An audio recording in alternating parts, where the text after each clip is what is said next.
Imagine um lugar esquecido pelo tempo, uma vila pequena, escondida nas montanhas da Cantábria, norte da Espanha. Casas de pedra, ruas de terra, um povoado tão simples que em 1961 sequer havia luz elétrica. Agora imagine que, nesse cenário quase medieval, o céu decidiu se manifestar. Tudo começou com um barulho, um som que ninguém mais ouviu, exceto 4 meninas. Conchita Gonzalez, Mari Loli Mazon, Jacinta Gonzalez e Mari Cruz Gonzalez. Todas entre 11 e 12 anos, todas amigas, todas filhas de camponeses. O que elas viveram nas semanas seguintes mudaria suas vidas e mexeria com a estrutura da própria igreja. Era o dia 18 de junho de 1961. Elas estavam colhendo maçãs quando uma figura luminosa lhes apareceu. Não sabiam quem era. Ficaram assustadas, correram, voltaram, e assim, dia após dia, começaram a ver o que descreveram como um anjo. Um ser que vinha antes, preparando o caminho para algo maior. Pouco depois, as visões aumentaram. Não só em intensidade, mas em solenidade. As meninas passaram a entrar em estados de êxtase, olhos abertos, fixos em algo invisível para os outros. Seus corpos tornavam-se rígidos, insensíveis à dor. Caminhavam de costas em alta velocidade sem tropeçar. Subiam escadas em transe, entregavam rosários para serem abençoados por mãos invisíveis e, sobretudo, falavam com ela. Diziam que era a Virgem Maria, mas não como a arte sacra tradicional costuma representar. Ela sorria, vestia túnica branca, manto azul. Estava cercada por luz e tinha um olhar que, segundo as meninas, era impossível de esquecer. Durante anos, centenas de aparições ocorreram em Garabandal, estudadas, fotografadas, filmadas. Cientistas analisaram, médicos observaram. Céticos tentaram desmentir, mas algo os desconcertava. A convicção das meninas permanecia inabalável e o conteúdo das mensagens era perturbador. A Virgem Maria, segundo elas, não veio apenas para confortar. Ela veio alertar, corrigir e avisar que o mundo estava à beira de um abismo.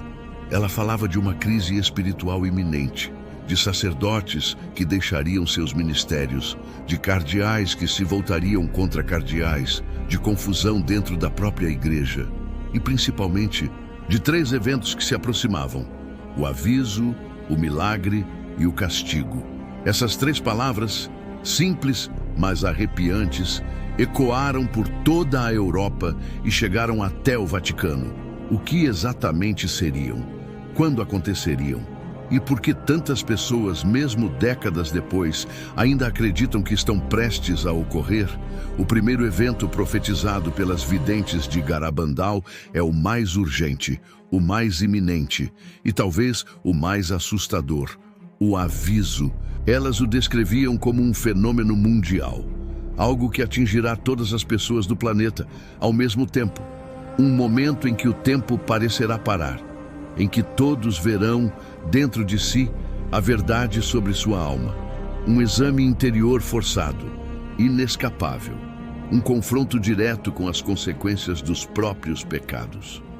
Conchita disse: será como um fogo interior que não queimará a carne, mas a alma. E todos saberão que veio de Deus. Esse aviso, segundo elas, será uma última chance. Um chamado desesperado à conversão. Um ato de misericórdia antes que venha o juízo. Mas também será um momento de dor. Muitos não suportarão ver a própria alma com os olhos de Deus. E então vem o segundo evento, o milagre. Conchita afirmou que acontecerá em uma quinta-feira, às 20h30, entre os dias 8 e 16 de março, abril ou maio, de um ano ainda desconhecido. O local: um pinhal onde ocorreram várias das aparições. Nesse dia, todos verão um sinal no céu. Um fenômeno visível, duradouro e indestrutível. Algo que permanecerá por muito tempo e que nenhuma ciência conseguirá explicar. Será um evento de cura. Milhares serão curados. Cegos verão. Mudos falarão. paralíticos andarão, mas não será um espetáculo, será um testemunho, um sinal irrefutável de que Deus falou, e ninguém poderá mais dizer que não sabia. Mas o que vem depois é o que mais assusta. O terceiro e último evento profetizado é o castigo. Esse castigo não é descrito em detalhes. As meninas diziam que se ele viesse, seria pior que qualquer coisa já imaginada. Uma punição global, irreversível, mas sempre deixavam claro, ainda é evitável. E aí está a tensão principal dessa profecia. Uma linha tênue separa o mundo do milagre ou do castigo. O futuro dependerá da resposta da humanidade ao aviso. Se houver conversão, o castigo será afastado. Se não, ele virá. Agora, uma pergunta começa a surgir. Por que tantas aparições marianas nas últimas décadas falam a mesma linguagem? Por que mensagens similares aparecem em Fátima, Medjugorje, Akita e outras tantas? Em Garabandal, a Virgem teria dito que, após o Papa João 23, restariam apenas mais 3 papas e depois viria o fim dos tempos. Isso causou grande polêmica, mas também despertou debates teológicos sobre a cronologia dos eventos apocalípticos. Há quem diga que essa frase foi mal interpretada. Outros afirmam que, na verdade, o que viria após esses papas seria o fim dos tempos da misericórdia, e não o fim literal do mundo, uma transição, uma nova fase espiritual. Seja como for, as mensagens apontam para um momento de ruptura, um divisor de águas espiritual.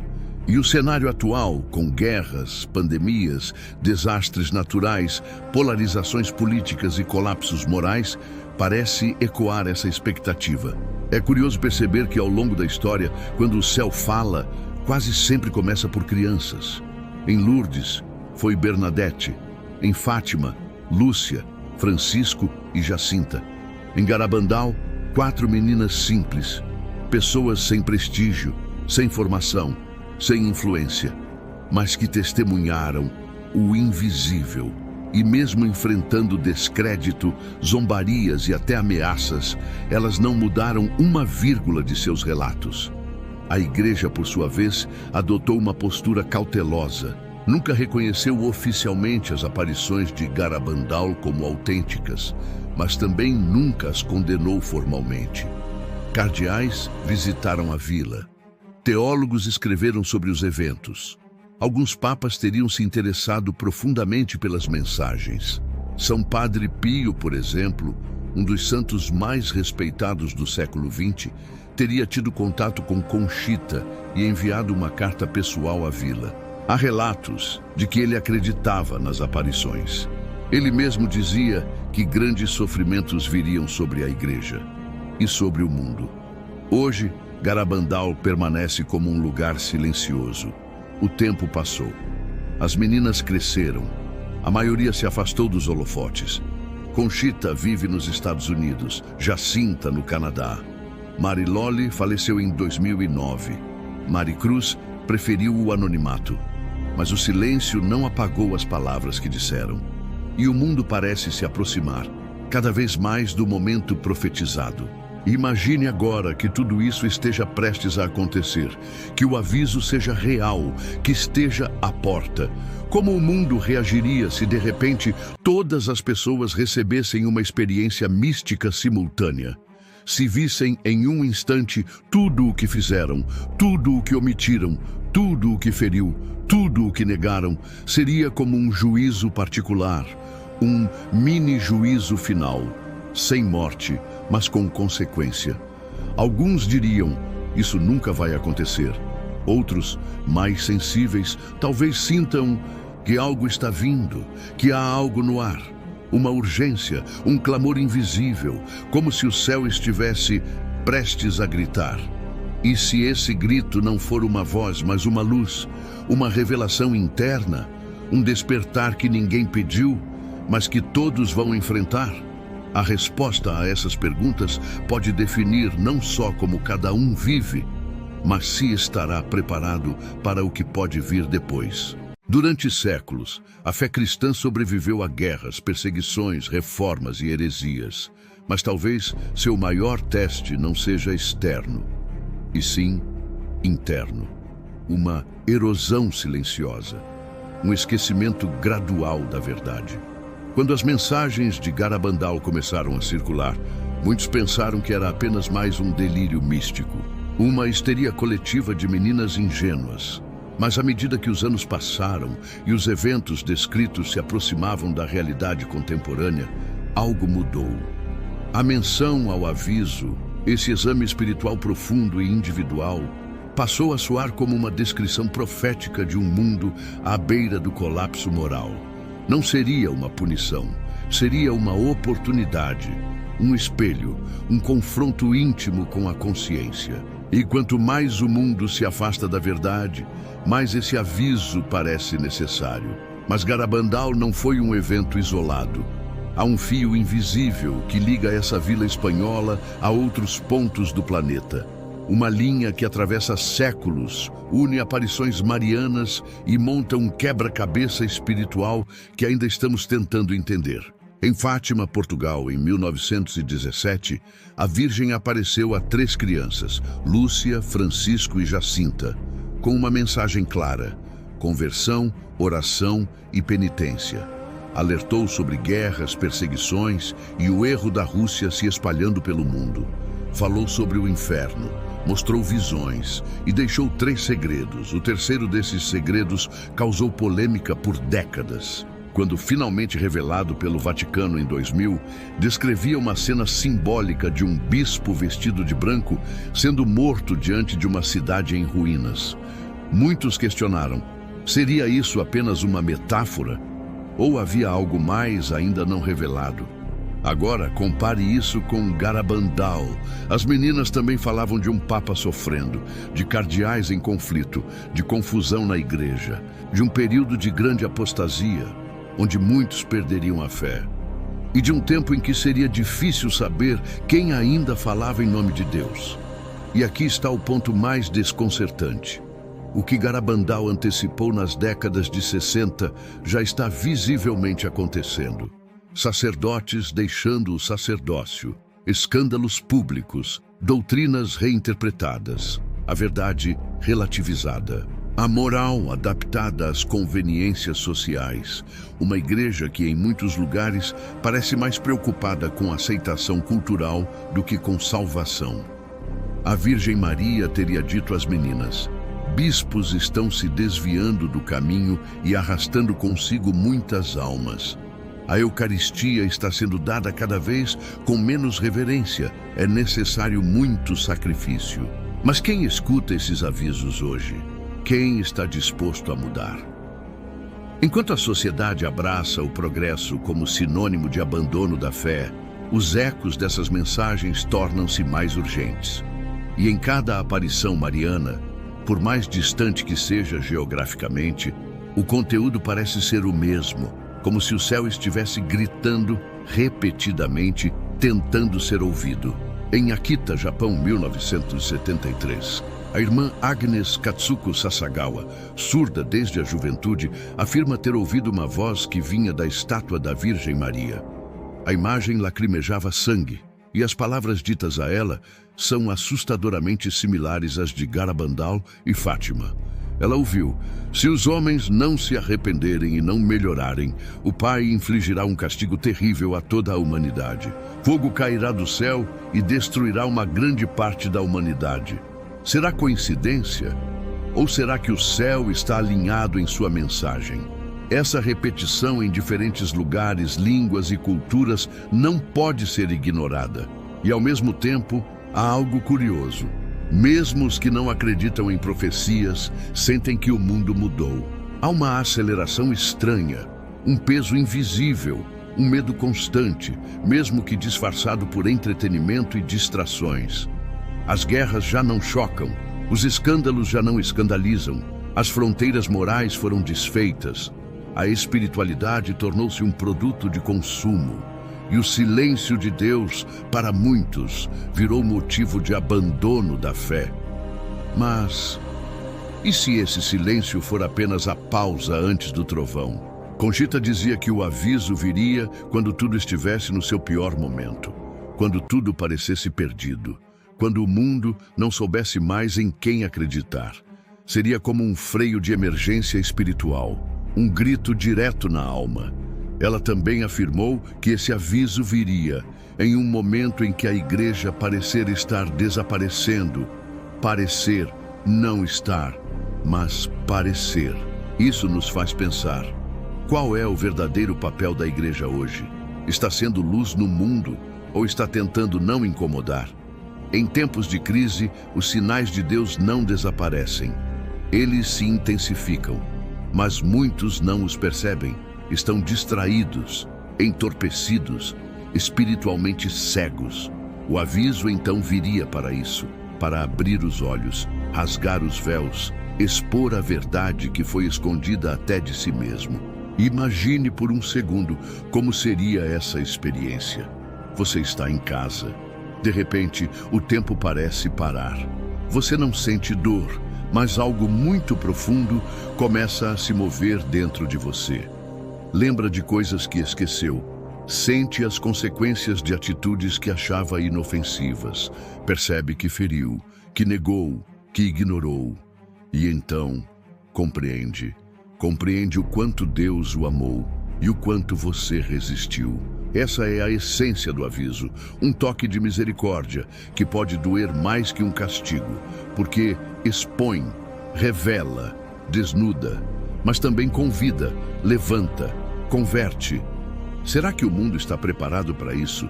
Será que as pessoas vão aceitar essa intervenção como um ato de amor ou como um ataque à própria liberdade? A resposta talvez esteja no que cada um de nós cultiva dentro do coração. E é aí que outra pergunta surge, uma que pode mudar o rumo da fé de quem assiste até aqui. Se essas mensagens estiverem certas, se o aviso for real e se ele acontecer ainda em nossa geração, como saberemos que é Deus que está falando e não apenas um fenômeno inexplicável da natureza? A dúvida sempre foi uma das armas mais sutis do engano. Ela não nega diretamente, apenas insinua, corrói pelas bordas, faz perguntas que parecem inocentes, mas que plantam o caos na alma. Desde o Éden, quando a serpente perguntou: "Foi isso mesmo que Deus disse?", o inimigo aprendeu que o ataque mais eficaz não é a destruição, é a distorção. E talvez seja por isso que o tempo do aviso, esse momento onde cada pessoa verá sua alma diante de Deus, não será apenas um chamado à conversão, mas também um divisor de caminhos. Um momento em que muitos vão escolher endurecer o coração.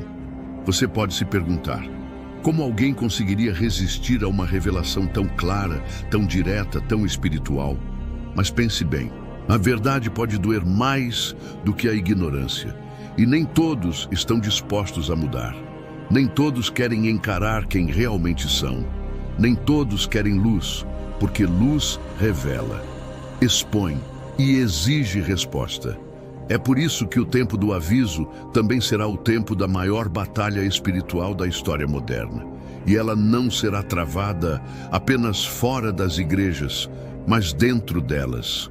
Muitos padres e teólogos já discutem abertamente que estamos vivendo uma crise de identidade espiritual. A fé tornou-se institucional. A moral, flexível, a verdade, subjetiva. E a igreja, que deveria ser o farol na escuridão, em muitos lugares, se comporta como mais um barco à deriva. Algumas homilias já evitam falar de pecado. Muitos sacramentos foram banalizados. A confissão perdeu sentido para boa parte dos fiéis. O inferno, para muitos, virou metáfora. E o diabo, uma figura folclórica. O que resta quando se tira o peso da eternidade? Resta um evangelho domesticado, um Deus legal, que não exige, que não corrige, que apenas abraça. E isso é o cenário perfeito para o engano final. A profecia de Garabandal dizia que viria um tempo em que seria difícil encontrar uma luz verdadeira dentro da própria igreja. E que haveria confusão, contradições, escândalos. Essa confusão não é uma teoria, é uma realidade. Em muitos países, bispos dizem o oposto uns dos outros. Doutrinas são reinterpretadas. Tradições milenares são vistas como obstáculos. E tudo isso em nome de uma suposta evolução espiritual. Mas evolução sem raiz é queda disfarçada. Se o aviso vier nesse contexto, ele não apenas exporá o pecado individual, ele confrontará os sistemas, as instituições, as lideranças, o conforto doutrinal. E é aqui que a tensão aumenta, porque segundo as mensagens de Garabandal, haverá muitos que não aceitarão essa revelação. Muitos que chamarão o aviso de alucinação coletiva, de fenômeno natural, de histeria em massa. A própria igreja, segundo as videntes, terá dificuldades em lidar com isso. E não é difícil imaginar por quê. Um fenômeno que transcende ciência, fé e fronteiras não será facilmente digerido. Ele exigirá discernimento, coragem e, principalmente, fé autêntica. Mas como distinguir o falso do verdadeiro? Em tempos de crise espiritual, o falso milagre se parece muito com o verdadeiro. E o falso profeta, muitas vezes prega em nome do mesmo Deus. Esse é o perigo. A confusão não virá por falta de sinais, mas pelo excesso deles e a incapacidade de discernir suas origens. O que o mundo verá após o aviso, segundo as profecias, será uma explosão de movimentos espirituais, alguns autênticos, outros profundamente enganosos. E é nesse contexto que o engano se tornará quase irresistível. Imagine um líder religioso que surge logo após o aviso, dizendo ter recebido uma missão universal. Ele fala de paz, de reconciliação global, de tolerância, mas nunca fala de cruz, nunca fala de pecado, nunca cita a necessidade de conversão. Ele atrai, une, emociona e multidões o seguem. Esse personagem, que pode ser simbólico ou literal, é o tipo de liderança espiritual que, segundo as Escrituras e as aparições, pode preparar o caminho para um engano coletivo irreversível. E se esse engano usar até mesmo a linguagem do aviso? E se falsificarem os sinais? E se transformarem a experiência espiritual em uma ferramenta política ou ideológica? É por isso que a preparação para esse tempo não é apenas externa, ela precisa ser interna. Um coração treinado na oração, uma mente mergulhada nas Escrituras, um espírito que reconhece a voz do pastor, mesmo quando o mundo inteiro estiver gritando o contrário. Esse é o perfil dos que resistirão. E quando o milagre chegar, o segundo grande evento anunciado em Garabandal, ele não será um espetáculo para a fé fraca. Ele será um consolo para os que permaneceram. Mas até lá, a confusão será o campo de batalha. A manipulação será a moeda e a verdade, o alvo. A própria Conchita, em entrevistas posteriores, disse algo profundamente simbólico. Depois do aviso, virá um tempo em que parecerá que tudo ficou ainda mais escuro.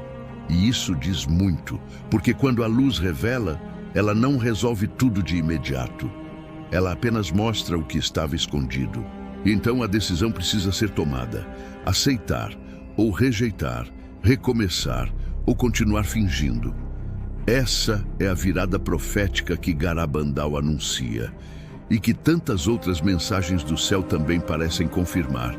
Mas se essa virada realmente acontecer, se o mundo passar pelo aviso, resistir à confusão e ainda assim continuar cego, o que mais restaria para Deus fazer? Quando tudo estiver exposto, quando o coração humano for confrontado com a verdade e ainda assim o mundo escolher o orgulho, a vaidade, o cinismo, então talvez reste apenas o silêncio de Deus. Mas mesmo esse silêncio não será ausência, será resposta.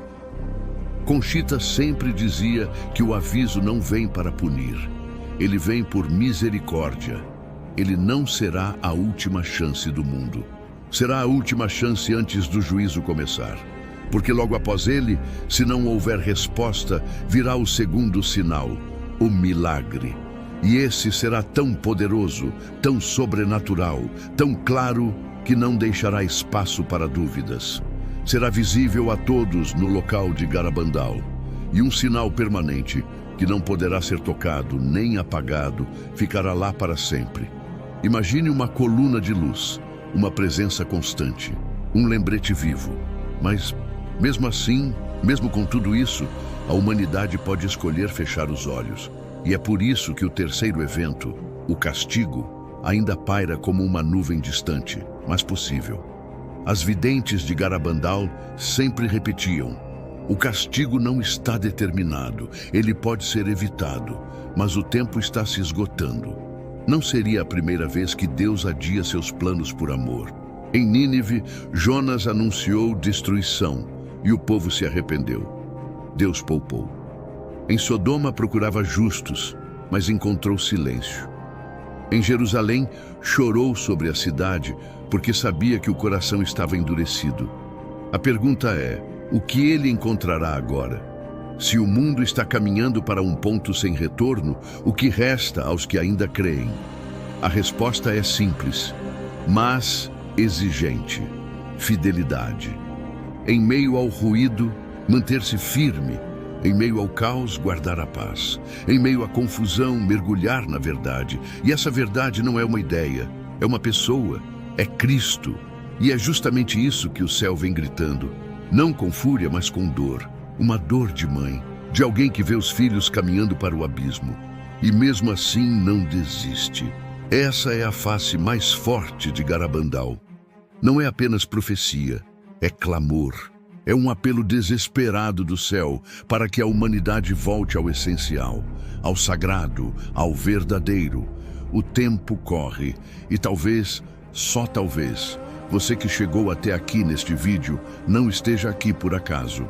Talvez Garabandal tenha te encontrado porque algo dentro de você já pressentia que o mundo não está normal, que algo se aproxima e que mesmo que os outros ignorem, você sabe que precisa estar preparado, não para fugir, mas para permanecer, firmemente plantado na fé, enraizado na verdade, consciente de que milagres não se pedem para ver, mas para crer, e que o verdadeiro milagre não é um sinal no céu, é uma alma transformada aqui, agora, no secreto.